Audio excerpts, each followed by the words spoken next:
Hello guys, আসসালামু আলাইকুম। আজকে আমরা রান্না করব গ্রামীণ স্টাইলে হাতে মাখানো চিকেন।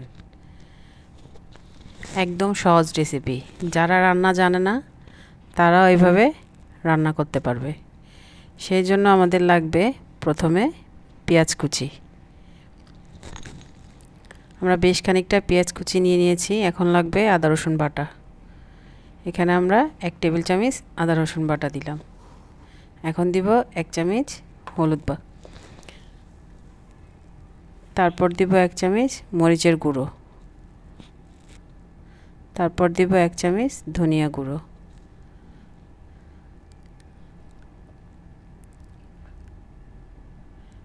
তারপর দিব লবণ।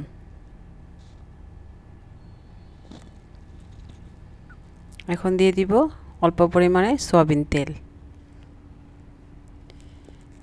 এখন সবগুলোকে আমরা একসাথে ভালো করে হাত দিয়ে ডলে মিক্সড করে নিব। মিক্সড হয়ে গেলে এখন আমরা এখানে দিয়ে দিব ধুয়ে পরিষ্কার করে রাখা চিকেন।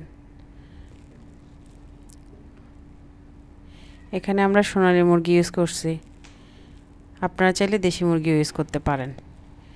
এখন আমরা মুরগির মাংসগুলোকে নিয়ে নিলাম। এখন এগুলোকে আমরা ভালো করে মিক্সড করে নিব। এখন এখানে আমরা দিয়ে দিব একটু ছাক বাটা। অনেকেই ছাক বাটাটা চিনেন না, এটা আমাদের একটা দেশের রেসিপি।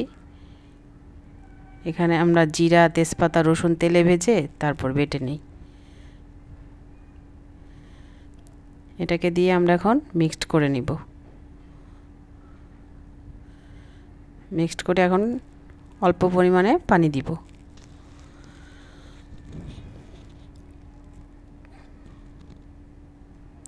এইভাবে আপনারা ম্যারিনেট করে কিছুক্ষণ ঘন্টাখানেকের জন্য রেখে দিতেও পারেন। এখন আমরা একটা ঢাকনা দিয়ে দিব। এখন আমরা হাঁড়িটা চুলায় বসাবো। এখন ঢাকনা দিয়ে আমরা 20 মিনিটের মতো রান্না করব।